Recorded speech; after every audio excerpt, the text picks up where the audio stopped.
Seigneur vous bénisse. Nous allons nous lever et nous lirons deux textes dans l'épître aux Hébreux.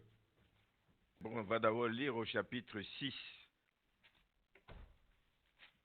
Hébreux, chapitre 6. Je vais lire deux versets, les versets 11 et 12. Nous désirons que chacun de vous montre le même zèle pour conserver jusqu'à la fin une pleine espérance, en sorte que vous ne vous relâchiez point et que vous imitiez ceux qui, par la foi et la persévérance, héritent des promesses. Afin que vous ne vous relâchiez point et que vous imitiez ceux qui, par la foi et la persévérance, héritent des promesses. Nous lisons le deuxième texte dans Hébreux, chapitre 12.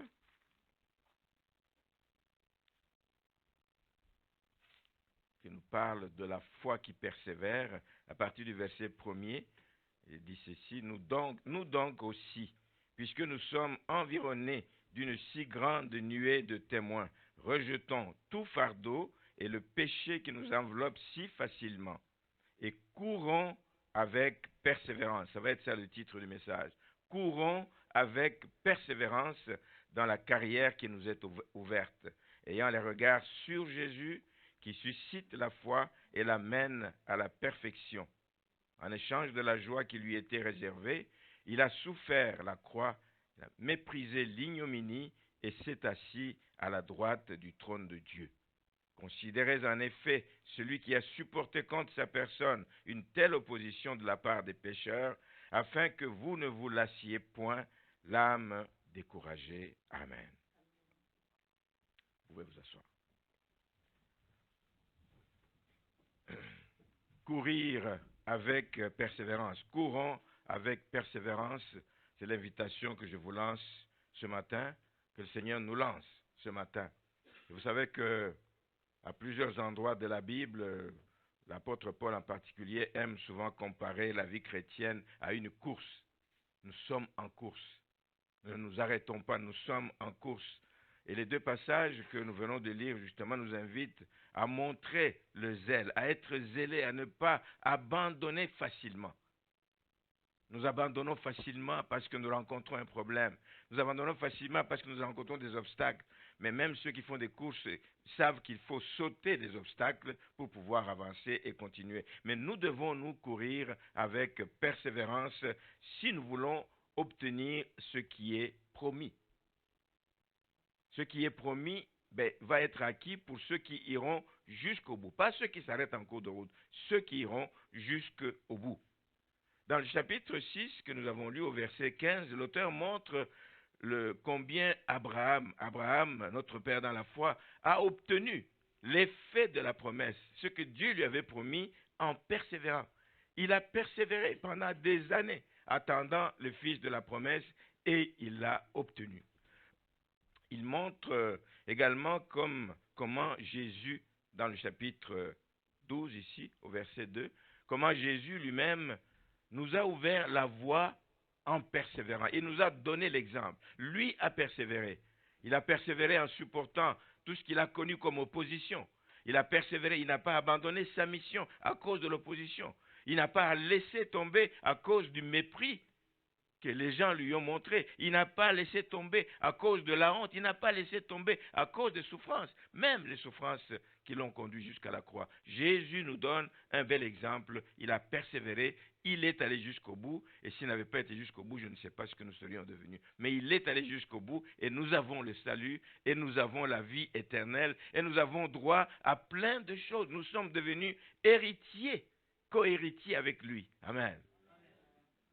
La persévérance paye. La persévérance est importante. Et le fait qu'il a persévéré, forcément, il a obtenu, nous dit ce passage, il a obtenu la joie qui lui était réservée. La Bible nous dit qu'on lui a donné le nom qui est au-dessus de tout nom. C'est devant son nom que tout genou fléchit, que toute langue confesse qu'il est Seigneur. Il a été souverainement élevé. Il est assis à la droite du Père, une place de choix, à cause de sa persévérance, à cause de son obéissance.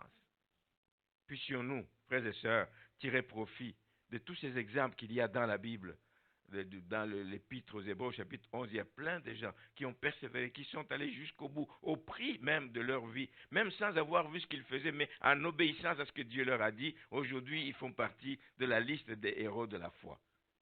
Merci Seigneur.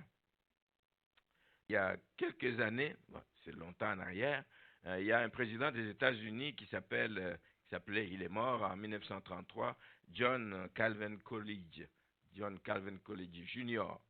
Ce président a un jour déclaré ceci, il dit, rien au monde, ça va dans le même sens de la persévérance, rien au monde ne permet de remplacer la persévérance, rien. Pour montrer que c'est combien c'est important. Rien ne permet de remplacer la persévérance, ni le talent, ni le talent. Pourquoi? Parce qu'il dit, les hommes talentueux, il y en a à la tonne. Ils n'ont pas tous réussi, mais ils sont légion. Ni le génie. Et il ajoute que les histoires des génies méconnus sont quasi proverbiales. Et il termine en disant que seule la persévérance et la détermination sont toutes puissantes. Nous savons que Dieu est puissant. Il est tout puissant. Mais Dieu fait sa part. Nous avons notre part à faire. Et quand nous persévérons et que nous allons jusqu'au bout, quand nous sommes déterminés, nous allons arriver loin, nous allons arriver au but. Je voudrais vous encourager, frères et sœurs, à ne jamais laisser tomber les bras si facilement. Les problèmes sont là. Les problèmes seront toujours là. Nous sommes encore sur cette terre. On n'est pas encore au ciel. Nous aurons toujours des problèmes sur notre parcours, mais ne lâchons pas parce que les belles choses nous attendent si nous allons jusqu'au bout de la course. Ce que veut dire ce président qui est mort en 1933, justement, il ne veut pas dire que Dieu est incapable de donner le succès à ses enfants. Non, pas du tout. Il veut simplement dire que la persévérance ouvre des portes. La persévérance est une clé puissante qui ouvre des portes que ni le talent, ni l'intelligence, ni les positions sociales, ni la famille d'origine, ni n'importe quoi que vous pouvez imaginer ne peuvent donner. Mais elle ouvre toutes ces portes lorsque quelqu'un persévère. J'ai pensé à Edison. Edison, ce jeune homme qui, très très jeune, à l'école, a été chassé parce que le professeur considérait que c'était un nul, qu'il ne connaît rien, il n'a pas de place ici. On l'a chassé, on l'a renvoyé chez sa mère, qui a pleuré tellement. Elle a dit, je vais m'occuper de mon fils. Il s'en est occupé et ce garçon est devenu un inventeur de beaucoup de choses. Il a celui qui a inventé l'ampoule ou qui a finalisé le travail d'invention des ampoules. Il a inventé le phonographe là, qui joue les vieux disques à sillon. C'est lui qui en est l'inventeur. Celui qui a inventé le microphone, etc. Et il y a tellement d'autres inventions auxquelles il a peut-être participé parce que c'est quelqu'un qui a persévéré. Ce n'est pas des choses qu'il a créées, il a inventé du jour au lendemain. Il a travaillé fort. Avant d'arriver à produire une ampoule qui est claire et qui dure longtemps, je ne sais pas combien de fois il a fait des expériences. Ça a échoué. Je pense que c'est 1000 fois, la 1000e fois qu'il a pu parvenir à le faire. Mais il faut le faire pour pouvoir arriver au résultat. Nous aussi, nous n'arriverons pas à grande chose si seulement nous arrêtons en cours de route et nous ne persévérons pas. Donc, la persévérance, c'est d'ailleurs, tout au long de la Bible, un des plus grands conseils que Dieu nous donne. Souvent, vous trouvez « tenez ferme », ça veut dire persévérer. Tenez ferme contre les manœuvres de l'ennemi. Tenez ferme si vous voulez aller jusqu'au bout. Tenez ferme, persévérez pour réussir dans votre vie chrétienne. La persévérance est capitale et je vous encourage, je vous invite à y travailler, à y penser et à vous impliquer donc dans ce sens. Donc, ces textes que nous lisons nous invitent à courir et à persévérer. Deux choses que nous allons voir. D'abord, courir, mais pas courir n'importe comment. Pas courir n'importe comment. Parce que la vie chrétienne est une course, certes, mais où nous ne courons pas seulement avec nos propres capacités. Ce n'est pas parce que j'ai bien mangé, ce n'est pas parce que je me suis exercé, etc. Nous ne courons pas avec nos propres capacités. Ce qui nous aide à aller plus loin, ce qui nous aide à aller jusqu'au bout dans cette course de la vie chrétienne, c'est notre foi. Notre foi, c'est le maillon central. C'est parce que nous avons foi que nous irons jusqu'au bout, que nous pouvons aller jusqu'au bout. Amen. Donc c'est la foi que Dieu nous donne. Cette foi ne vient pas de nous-mêmes, encore une fois, c'est Dieu qui nous la donne. Nous courons parce que nous avons la foi que nous irons jusqu'au bout. Nous ne regardons pas à la distance. Nous ne regardons pas peut-être aux obstacles, mais nous savons que Dieu nous appelle à courir, il nous attend de l'autre côté. Nous avons foi et nous irons jusqu'au bout. La vie chrétienne, c'est une course. Nous courons, mais nous savons que ça prend des efforts continus. Ceux qui font des courses, ceux qui courent, ils savent ce que c'est que ça demande comme énergie pour courir. C'est des efforts continus parce que la vie chrétienne ne dure pas quelques années. La vie chrétienne, quand nous y entrons, nous sommes supposés y entrer pour toute la vie. La course dure toute la vie, donc ça prend beaucoup d'efforts, mais des efforts continus. Alors, il y a deux façons qu'on peut courir cette course chrétienne. On peut essayer de courir comme des sprinters. Il y a deux sortes. Des sprinters qui font des courses intenses sur une courte distance. Ils courent très vite, mais sur une courte distance. Ça veut dire qu'ils mettent beaucoup d'efforts, un effort intense pour pouvoir se lancer et partir, mais c'est sur une courte distance. Mais si imaginez que quelqu'un qui doit faire un marathon, nous allons en parler de toute façon, se lance avec une telle force, il n'ira pas loin, il va être essoufflé très vite, il va s'arrêter en cours de route. Donc, le succès est à la portée des sprinters, de ceux qui savent partir en trombe, ceux qui démarrent en trombe. C'est là-dedans qu'est le secret. Tu ne vas pas dire, bon, mais je vais partir, mais je vais laisser les autres partir, je vais les rattraper. Tu pars en trombe. Aussitôt qu'on a tiré en l'air, tu pars, sinon tu as perdu ta course. C'est cela la course que font les sprinters. Mais ce que je veux dire ce matin, c'est qu'il ne doit pas en être ainsi de la vie chrétienne. Je vais y revenir. Il ne doit pas en être ainsi de la vie chrétienne. Je vais donner un exemple de deux jeunes gens que nous avons connus en Afrique qui vivaient avec nous, chez nous, à la maison, qui ont donné, nous, on venait d'être chrétiens, pas longtemps avant eux, mais aussi ont donné leur vie au Seigneur. Alors, on vivait ensemble, on prenait beaucoup de temps dans la prière, on priait longtemps, des heures, des heures. Ils ont reçu l'effusion du Saint-Esprit, ils ont commencé à prier en langue, etc., etc. Donc, ils étaient décidés, ils étaient vraiment déterminés. Mais, ce que nous avons constaté avec eux, c'est qu'il y avait plus d'enthousiasme que d'engagement réel. C'était plus un enthousiasme du début. C'était des jeunes en plus. C'était un enthousiasme de début qu'ils avaient. Mais ils n'avaient pas encore acquis la maturité. La maturité s'acquiert avec le temps. La maturité s'acquiert avec la persévérance. La maturité s'acquiert avec l'endurance. La maturité s'acquiert à travers des expériences que l'on a vécues. Mais c'était beaucoup plus l'enthousiasme. Et aussitôt qu'il y a eu le moindre petit problème sur leur parcours, ils ont dû arrêter. Alors que c'est une vie qu'ils vivaient à l'extrême. J'ai déjà donné cet exemple, je crois, ici. Un parmi eux vivait avec nous. Lui, il portait une chemise boutonnée jusque-là, même s'il n'a pas de cravate, boutonnée toujours jusque-là, parce qu'il ne peut pas montrer sa poitrine. Lui, quand il est avec nous au salon, nous regardons la télévision, nous regardons les nouvelles, lui il tourne la tête. Je dis, tu vas avoir la torticolis, mon ami. L'extrême. C'est l'enthousiasme qui le poussait à faire ça. C'est l'extrême. Mais ce genre de choses ne permettent pas d'aller loin. Quand il y a eu le premier coup de l'ennemi dans leur vie, ils ont des deux abandonné et ils sont rentrés dans le monde. Ça a duré longtemps. Ils commencent à reprendre maintenant, il y a quelque temps, mais ça a duré vraiment longtemps. C'est pourquoi la vie chrétienne doit plutôt être une course de fond. J'ai dit que ça dure toute une vie. Il faut la courir comme quelqu'un qui court un marathon.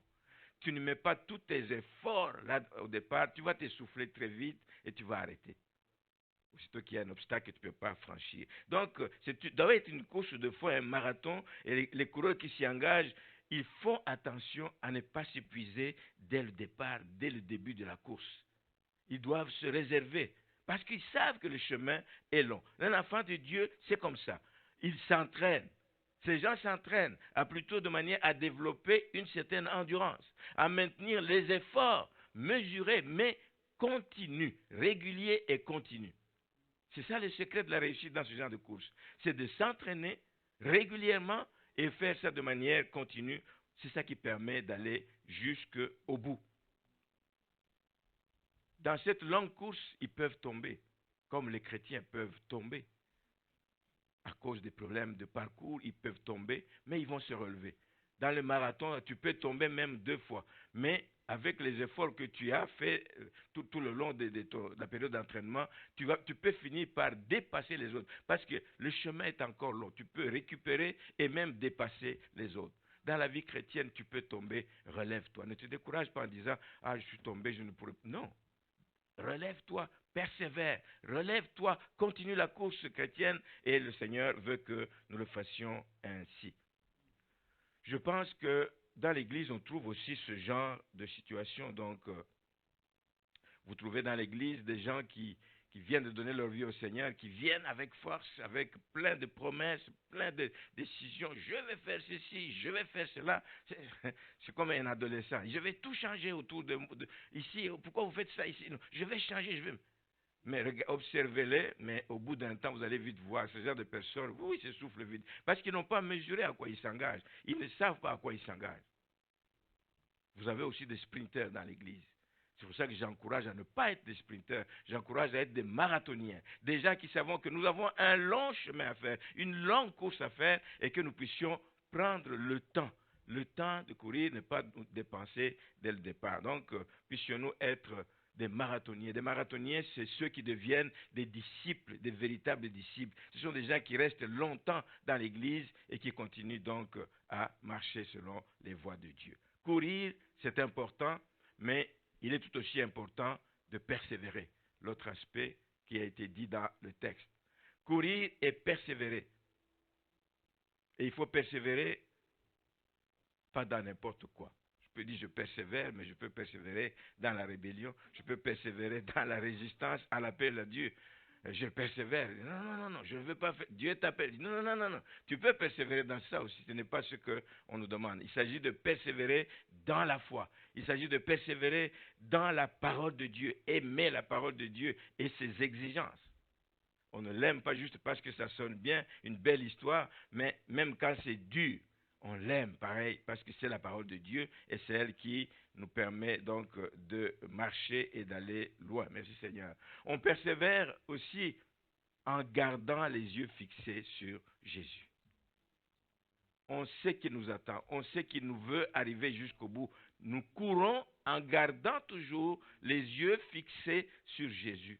Rappelez-vous de l'expérience de Pierre. Quand il saute dans l'eau, tant qu'il regardait à Jésus, il pouvait rester flotter, mais aussitôt qu'il a commencé à regarder à l'eau, au piège, ce qui est un obstacle, il dit, mais est-ce que réellement je marche dans l'eau? Tu enlèves les yeux de Jésus-Christ, il a commencé à couler. Donc courons, si nous voulons aller loin, c'est courons en gardant les yeux fixés sur Jésus-Christ. Et c'est ce que tous les apôtres, particulièrement Paul et son confrère Barnabas, quand ils voyageaient, ils encourageaient les chrétiens partout où ils allaient.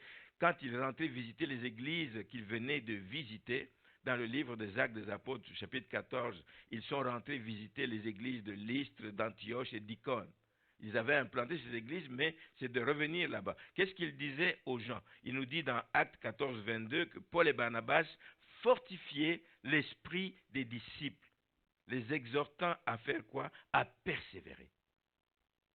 Il les exhortait à persévérer dans la foi et disant que c'est par beaucoup de tribulations qu'il nous faut entrer dans le royaume de Dieu. Ce n'est pas une course où il n'y aura pas de problèmes. Il y aura des problèmes en cours de route. Mais c'est par beaucoup de tribulations que nous arrivons à entrer dans le royaume de Dieu. Persévérer, frères et sœurs, c'est donc être déterminé d'aller jusqu'au bout. Et il y a toujours des attitudes qui peuvent nous aider à y arriver. Et nous allons voir quelques-unes de ces attitudes que j'aimerais qu'on puisse développer dans nos vies et adopter pour que nous puissions donc aller jusqu'au bout. On a beaucoup chanté ça ici. Cédric en a parlé aussi au début. Se laisser transformer par Dieu. C'est en abandonnant. La première chose qui est, je trouve, vraiment capitale, je viens au Seigneur, je vais aller loin avec le Seigneur. La première chose, c'est de me laisser abandonner de m'abandonner entre les mains du Seigneur. Abandonner notre vie au Seigneur. Que ce soit lui qui la dirige, que ce soit lui qui l'oriente, que ce soit lui qui nous dise quoi faire. Va à gauche, va à droite. Quand tu marches comme ça, tu sais que tu iras jusqu'au bout avec le Seigneur parce que tu marches au son de la voix du Maître, au son de la voix du Seigneur. C'est ça, abandonner notre vie au Seigneur. Que ce soit lui qui la dirige, que ce soit lui qui y travaille, que ce soit lui qui la transforme, que ce soit lui qui dépose, qui l'a déposé dedans, que nous puissions marcher réellement en nous abandonnant au Seigneur. Nous le ferons en faisant ce qui lui plaît forcément. J'abandonne ma vie au Seigneur, je sais que ceci lui plaît, c'est ce que je vais faire. J'abandonne ma vie au Seigneur, je sais qu'il n'aime pas ça, je vais y renoncer. Je vais renoncer à tout ce qui peut nuire à ma relation avec lui. Je peux renoncer à tout ce qui nuit ma marche avec lui. Et en général, ceux qui sont déterminés à s'engager dans cette voie vont facilement faire cette prière de David dans le psaume 139 au verset 23 et 24. C'est une belle prière que j'aime. Je l'ai encore entendue dernièrement chez quelqu'un. Et donc, sonde-moi, ô Dieu. Quelqu'un qui s'abandonne. C'est chaque fois. Sonde-moi, ô Dieu, et connais mon cœur. C'est dans le cœur de l'homme qui se passe de mauvaises choses. Connais mon cœur. Connais mon cœur. Éprouve-moi. Et connais mes pensées. Sonde-moi. Éprouve-moi, connais mes pensées, connais mon cœur, Seigneur. Regarde, si je suis sur une mauvaise voie, et conduis-moi sur la voie de l'éternité. Là où je me suis engagé quand j'ai accepté de suivre Jésus-Christ, là où j'ai commencé ma course, conduis-moi, que je demeure toujours sur cette voie qui me conduit vers l'éternité. Voici le genre de prière qui va nous aider continuellement à être sûrs que nos vies sont agréables à Dieu, que nos vies plaisent au Seigneur, que nos vies ne vont pas à l'encontre de ce que le Seigneur veut, parce que nous lui avons abandonné notre vie. Sonde-moi, ô Dieu, et connais mon cœur. Connais mes pensées. Regarde, si je suis sur une mauvaise voie, conduis-moi sur la voie de l'éternité. Une fois qu'on a abandonné donc notre vie au Seigneur, une fois qu'on est sûr qu'on fait ce qui lui plaît, mais on va chercher à continuer le chemin. Il faut continuer, il faut être déterminé à continuer sur ce chemin malgré les obstacles. Je l'ai dit et je le répète encore, il y a des obstacles qui vont se dresser. Qui n'a pas connu d'obstacles depuis qu'il est venu au Seigneur? Les premiers obstacles viennent d'ailleurs au début pour te décourager, comme enfant de Dieu. Aussitôt que tu donnes ta vie au Seigneur, des problèmes viennent de partout. De l'opposition dans ta famille, les amis te fuient, des histoires, l'ennemi va te lancer des attaques de toute nature. C'est des obstacles pour t'empêcher de continuer. Mais il faut continuer ce chemin et rester ferme sur ce chemin. Même s'il y a des obstacles qui se dressent sur notre route, on n'est pas au ciel, je l'ai dit tout à l'heure, on n'est pas au ciel, on est sur terre où il y a encore beaucoup de problèmes et où l'ennemi va nous lancer tellement de coups bas, il est spécialiste pour cela. Mais cela ne doit pas nous arrêter, nous devons continuer. On peut donc connaître sur terre, pendant notre vie, en tant qu'enfant de Dieu, on peut connaître des afflictions, on peut connaître des tribulations, on peut connaître la persécution. Est-ce que c'est parce qu'on a péché? Non. C'est parce on veut vivre dans les voies du Seigneur que l'ennemi nous lance des attaques parce qu'il tient à tout prix à nous arrêter. On peut connaître les moqueries. Comment toi? Moi, je me souviens quand j'ai donné ma vie au Seigneur, bon oui, j'étais cadre dans une entreprise, mais je me réunissais avec des jeunes enfants en plein air. On n'avait pas des bâtiments à ce moment-là, mais on se réunissait dans une cour d'école. C'est là qu'on faisait nos réunions de l'église à cette époque-là. C'était en plein air, sous le soleil. Et les gens me voient et disent, mais Jean, tu as perdu la tête. Des moqueries pour te décourager. J'ai dit non. Moi, je suis béni dans ce que je fais ici, dans ce que je suis ici, dans ce que j'entends ici. Je suis béni et j'ai continué. Donc, il y aura tous ces coups de l'ennemi. L'ennemi travaille, le diable travaille, ainsi que ses acolytes, pour chercher à nous arrêter. Et vous pouvez être certain qu'une des raisons principales pour lesquelles il veut vous arrêter, c'est parce que vous êtes une menace pour son royaume. Comme ambassadeur de Christ, comme témoin de Christ, notre vie, c'est pour attirer d'autres personnes à Christ. Nous travaillons pour et nous prions pour que ceux qui sont encore dans le camp de l'ennemi sortent des griffes de l'ennemi pour venir à Christ. Pensez-vous que l'ennemi va vous observer et dire, hey, il est fort celui-là? Non. Il va se dresser contre vous. il va se dresser, il va vous mettre de l'opposition. Il ne va pas assister passivement à ce que vous faites. Non, parce qu'il voit que vous êtes en train de démembrer son royaume. Vous êtes en train de vider son royaume pour peupler le ciel. L'ennemi ne va pas, il va contre-attaquer certainement et il ne va pas vous laisser faire. Mais ce que nous savons, nous n'avons pas à craindre quoi que ce soit. Le Seigneur est notre bouclier. Amen. Il est notre bouclier. Il est le rocher sur lequel nous pouvons nous abriter chaque fois que nous nous sentons menacés. J'aime toujours cette image des damans, ces petits animaux qui vivent aux côtés du roi de la jungle, les lions et d'autres animaux. Mais c'est un tout petit animal, mais quand il se sent menacé, il n'est jamais loin du rocher. Sous le rocher, il va se cacher. Le lion peut taper la tête où il veut, mais il ne va pas l'atteindre. Nous sommes comme ça. Nous pouvons nous cacher, nous sommes cachés en Jésus-Christ et nous savons que l'ennemi peut faire des coups de toutes sortes, mais il ne va pas nous nuire, nous atteindre. Merci Seigneur. Il est le rocher sous lequel nous devons nous abriter quand nous nous sentons menacés. Amen. Le problème, les obstacles que l'ennemi peut mettre sur notre route, ça peut être des souffrances de toute nature. Vous savez, des souffrances qui sont liées à la perte d'un être cher, des souffrances qui sont liées à la maladie, à toutes sortes de maux qui peuvent arriver dans la vie et qui ont arrêté beaucoup de gens. On dit, mais à côté de vous, des gens vont vous dire, mais c'est pas possible qu'un enfant de Dieu souffre comme ça, comme Dieu, il a dû pécher. Donc, des commentaires de toutes sortes qui peuvent arriver, mais que l'ennemi va mettre là pour chercher à t'arrêter. À force d'entendre ces commentaires, tu peux te dire, dans le fond, est-ce que vraiment je suis enfant de Dieu? Est-ce que Dieu me connaît? Dieu t'aime. Dieu t'aime, mais il n'a jamais dit que nous n'aurions pas de problèmes ici sur terre, mais il a dit qu'il est notre couverture, il est notre protection, il est notre refuge quand nous nous sentons menacés par l'ennemi. Donc, ces cas de maladie de perte des êtres chers, peuvent nuire à notre course et peuvent nous arrêter, peuvent avoir tendance à nous arrêter, mais nous ne devons pas arrêter la course. Il y a des gens qui ont connu des souffrances difficiles à imaginer et difficile d'imaginer que nous aurions pu supporter ces souffrances. Je parlais du cas de Job, justement, il m'est devancé. Le cas de Job, malgré tous les malheurs qu'il a connus.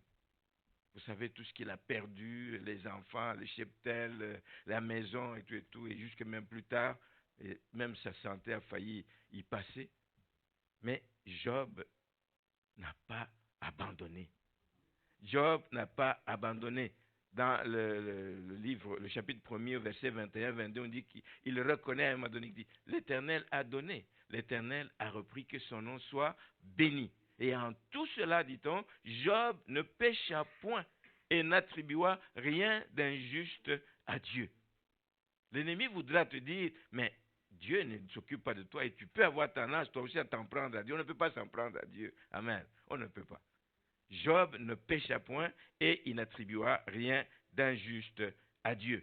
Alors, peu importe la nature, je ne vais pas commencer à citer les genres de problèmes, chacun en a connu à sa façon, mais peu importe la nature des problèmes, sachons que nous ne sommes pas seuls.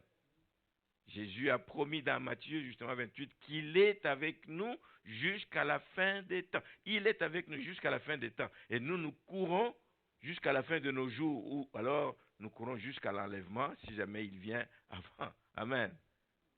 Nous courons, donc il est avec nous jusqu'à la fin des temps. Nous pourrons dire aussi, si nous continuons à courir, comme Job l'a dit, mon Rédempteur est vivant. Il est vivant. Il faut le croire qu'il est vivant et qu'il est capable de se défendre et que lui seul sait récompenser, évidemment, ceux qui persévèrent.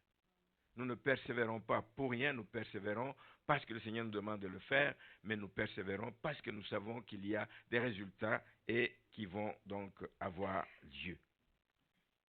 Une autre attitude que j'aime beaucoup, et dont je parle depuis un certain temps ici, c'est ce qui va nous permettre d'aller jusqu'au bout de notre course chrétienne, c'est lorsque nous aimons la parole de Dieu. La parole de Dieu est capitale dans la vie d'un enfant de Dieu. Le psaume 119 plutôt, verset 105, nous dit que la parole de Dieu est une lampe à nos pieds. le but, une lumière sur notre sentier. Il éclaire notre chemin. Nous savons où nous posons notre pied. Merci Seigneur. Il nous montre le chemin à suivre. La parole de Dieu est capitale. Tu ne peux pas vivre sans la parole de Dieu. Où est-ce que tu vas passer tes pieds? Où est-ce que tu vas poser tes pieds? Mais elle est une lumière sur ton sentier. La nuit, le jour, elle est une lumière sur notre sentier et ça nous permet de continuer le chemin sûrement en allant dans la bonne direction. La Bible nous dit aussi dans l'épître Romains, au chapitre 10, le verset 17, « Ainsi la foi vient de ce qu'on entend, et ce qu'on entend vient de la parole de Dieu. » Si nous voulons entretenir notre foi, et c'est la foi qui nous tient, c'est la foi qui nous garde jusqu'au retour de Jésus-Christ, nous devons aller nous nourrir dans la parole. Nous devons être puisés dans la parole. La force nécessaire pour continuer le chemin. C'est elle qui nourrit notre foi. C'est elle qui nous garde alerte. Alerte. Regarde, il y a un danger là-bas. Regarde, il y a tel piège que l'ennemi est en train de te tendre. Regarde, la parole de Dieu, elle nous éclaire. Elle nous rend alerte. Et nous pouvons aller loin chaque fois que nous puisons la force dans la parole de Dieu. Malheureusement, aujourd'hui, nous assistons à quoi? Au déclin de la foi. Parce que on est en train de s'éloigner de la parole de Dieu. On est en train de négliger la parole de Dieu. On est en train de tordre la parole de Dieu. On est en train de refuser certaines choses qui sont dites dans la parole de Dieu. Comment pouvons-nous aller loin si jamais nous ne reconnaissons pas l'importance de la parole de Dieu? Même dans l'Église aujourd'hui, on constate le déclin de la foi. C'est à cause de certains enseignements qui sèment le trouble dans l'esprit des gens, qui sèment le doute et qui enlèvent toute motivation à l'urgence qu'il y a, frères et sœurs, de nous sanctifier. Il est urgent. Nous ne pouvons pas attendre, je vais me sanctifier l'année prochaine. Et si Jésus revenait demain? Il y a le déclin de la foi dans l'Église. Pour certaines personnes, l'urgence que nous avions, que nous avons encore, mais que nous avions fortement senti aussitôt que nous avons donné notre vie au Seigneur, c'était l'urgence de l'enlèvement, c'était l'urgence de ne pas vouloir déplaire à notre Dieu. Il y avait des enseignements qui nous étaient donnés, pas pour nous faire peur, mais pour développer en nous cette crainte de Dieu sans laquelle personne ne verra Dieu. Amen. Le besoin de sanctification, on n'en parle plus, il n'existe presque plus. Le besoin de se préparer au retour de Jésus-Christ, on n'en parle plus. Non seulement qu'on n'en parle pas, mais il y a même certains qui n'y croient pas du tout. On ne croit pas à l'enlèvement de l'Église. Non, non, non. Nous resterons ici sur terre. Notre séjour, c'est ici sur terre. Nous devons vivre bien ici. Non, frères et sœurs, c'est contraire à tout ce que la parole de Dieu nous dit. Ça enlève. Le fait d'attendre le retour de Jésus-Christ, il y a un sentiment d'urgence qui nous habite à tout moment. Je dois être prêt parce que je ne sais pas ni l'heure, ni le jour où il va venir et je ne veux pas manquer. Je ne veux pas manquer ce rendez-vous. Le sentiment d'urgence a quitté sur le retour de Jésus-Christ. D'autres ne veulent plus qu'on parle de l'enfer. Parce que Dieu est tellement bon. On ne peut pas imaginer un Dieu si bon envoyer autant de monde en enfer. Mais nous sommes en train d'étudier le livre de Genèse. Mais il en a envoyé combien en enfer à l'époque de Noé? Tous ceux qui n'ont pas pu entrer dans l'arche. Est-ce que ce n'est pas le même Dieu? C'est le même. Est-ce qu'il n'aimait pas ces gens? Il les aimait autant qu'il aime les pécheurs d'aujourd'hui. S'il l'a fait à cette époque, il peut le faire encore aujourd'hui. Et il le fera pour ceux qui n'obéissent pas à sa voix. Pour ceux qui ne marchent pas selon les voies du Seigneur. Oui, les gens iront en enfer. Oui, l'enfer existe. Mais ce n'est pas Dieu qui envoie les gens en enfer. Ce n'est pas Dieu qui les envoie. Dieu leur dit, je vous donne la vie et la mort. Choisissez la vie, vous vivrez. Choisissez la mort et puis vous mourrez. C'est selon votre choix. Et le choix que vous faites de votre vivant. C'est selon ce choix-là qui va déterminer si vous allez au ciel, si vous allez en enfer. Que le Seigneur nous aide, nous qui comprenons ces choses.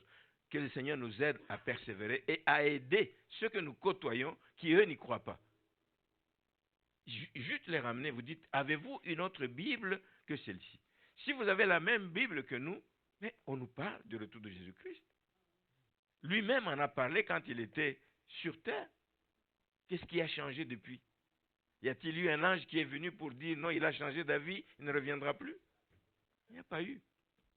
Mais c'est des enseignements qui drainent des gens, etc. Et ça enlève ce sentiment d'urgence, ça enlève, je ne dirais pas c'est une pression, mais c'est une pression intérieure, hein, que nous devons garder et qui nous garde alerte.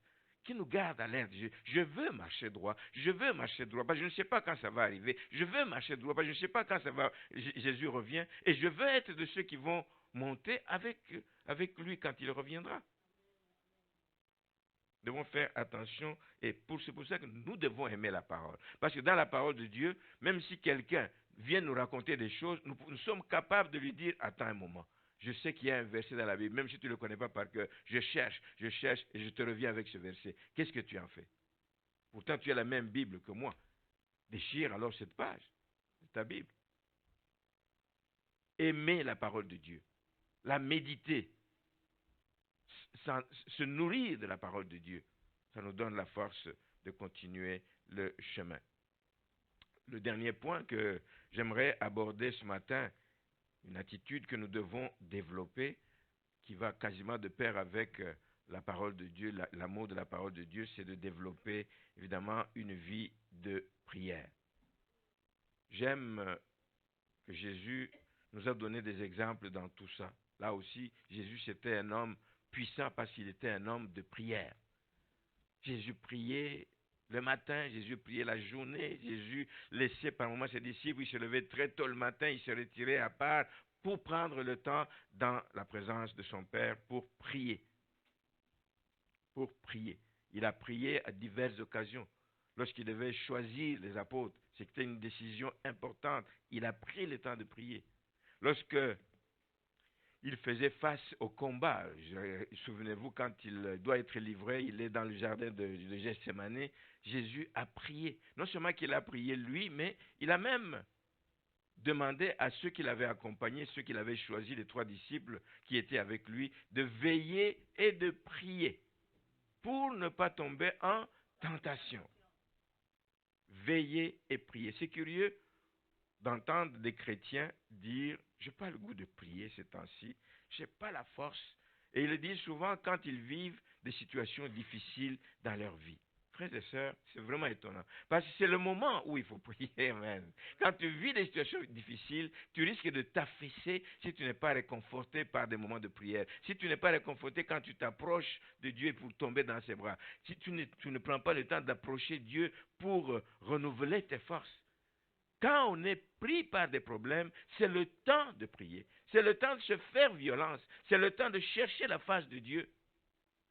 Luther, le père de la réforme, justement, on dit que, alors que, je pense que c'est lui, je ne suis pas sûr, il y a un des serviteurs de Dieu dont on dit qu'il faisait 3 heures, je pense, 3 heures de prière avant de sortir de la maison et de commencer sa journée. Il ne peut pas commencer sa journée tant qu'il n'a pas pris 3 heures de méditation et de prière, je pense.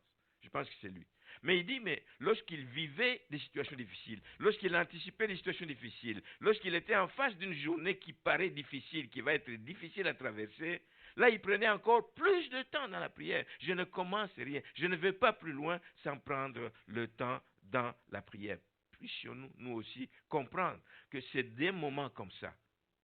En tout temps, nous devons prier, mais quand nous sommes affaissés, quand nous vivons un drame, un temps difficile, ce n'est pas le temps de dire, j'ai même plus le goût de prier. Alors là, tu t'exposes.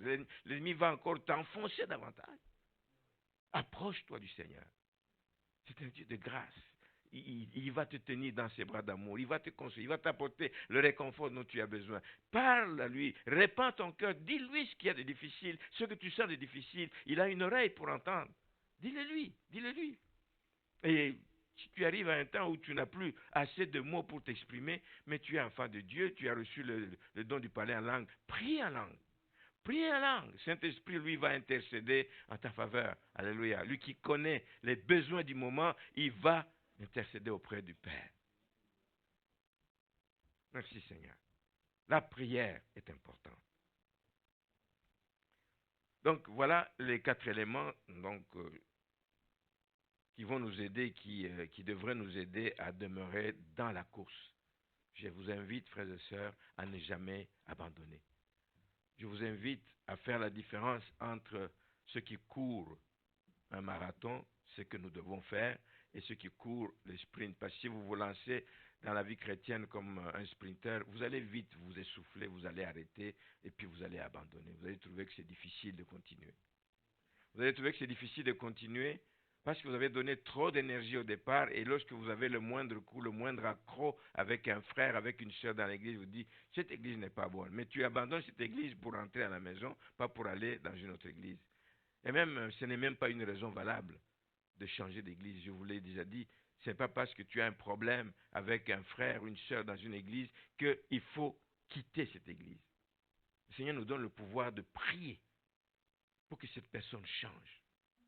Tu as un rôle à jouer, tu as une place, tu as quelque chose à apporter dans cette église pour que quelque chose change. Si tout le monde vient à des problèmes avec ce frère, l'église va se vider. Mais il y a des gens qui doivent demeurer dans la course. Malgré cet obstacle, prier. Prendre le temps de prier que le Seigneur puisse se glorifier. Donc, veillons à ce que nos vies servent aux intérêts de Dieu. Voilà ce qui va nous aider à aller toujours plus loin avec le Seigneur. Veillons à ne pas nous retirer de la course lorsqu'il y a le moindre obstacle, la moindre attaque de l'ennemi. Veillons à ne pas nous retirer de la course. Aimons la méditation de la parole de Dieu. C'est une nourriture spirituelle. Notre âme a besoin, notre esprit a besoin d'être nourri. Sinon, il va être chétif, il va faiblir, il va tomber. Mais nous avons besoin de nous nourrir de la parole de Dieu. Et enfin, apprenons à développer une vie de prière. Une vie de prière. Je dis toujours que si vous avez de la difficulté à prier seul à la maison, venez vous joindre à nous. Vous savez que tous les vendredis, nous avons un bon temps de prière. Nous avons un bon temps. Nous passons toujours 1h30 ici, une partie louange et l'autre partie dans la prière. Ça nous fait du bien. Ça nous fait du bien et ça fait du bien à l'Église du Seigneur. Alors je vous exhorte donc, comme le titre du message le dit, à courir avec persévérance parce que Jésus est à la porte en plus. C'est une raison de plus. Jésus est à la porte, bien, il revient et il vient bientôt, n'en déplaise à ceux qui disent le contraire, il vient bientôt. N'en déplaise à ceux qui ne veulent pas y croire. Et rappelez-vous en terminant ce que Jésus a dit dans Luc 18, verset 8, quand le Fils de l'homme viendra. Je vous dis qu'il est à la porte. Quand le Fils de l'homme viendra, trouvera-t-il la foi sur la terre? Alors veillons donc à ce que notre foi ne se refroidisse pas. Que notre foi demeure ferme. Le Saint-Esprit est avec nous. Le Saint-Esprit est là, frères et sœurs, et nous rendra capables non seulement de garder la foi, mais de la mettre en pratique, de la mettre en action. Merci Seigneur. Nous allons nous incliner et prier, si vous y croyez évidemment.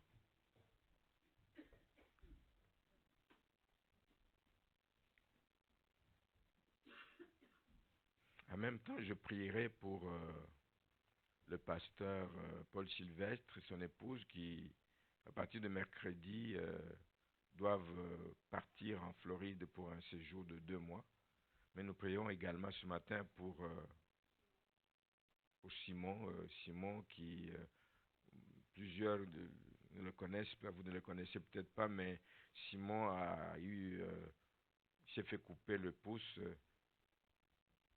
Et puis, en fait, il doit être amputé. Moi, je dis que c'est une période difficile. La semaine ici qui l'amène jusqu'à vendredi, il faut vraiment le porter beaucoup dans la prière. Il s'imagine ce qui va se passer, comment il aura perdu son pouce. Mais prions que le Seigneur puisse le garder fort. Nous prions aussi pour Claudette qui ne se sentait pas bien. J'espère que ça va mieux. En étant dans la maison du Seigneur, il se passe toujours des choses, mais nous allons quand même prier pour toi. Elle ne se sentait pas bien en venant, mais elle est quand même venue à l'église. J'aime cette attitude. J'aime cette attitude. Elle n'était vraiment pas bien, je le voyais même visiblement, mais elle a décidé, je vais dans la maison du Seigneur. J'ai rendez-vous avec mon Père, j'y vais. Prions le Seigneur.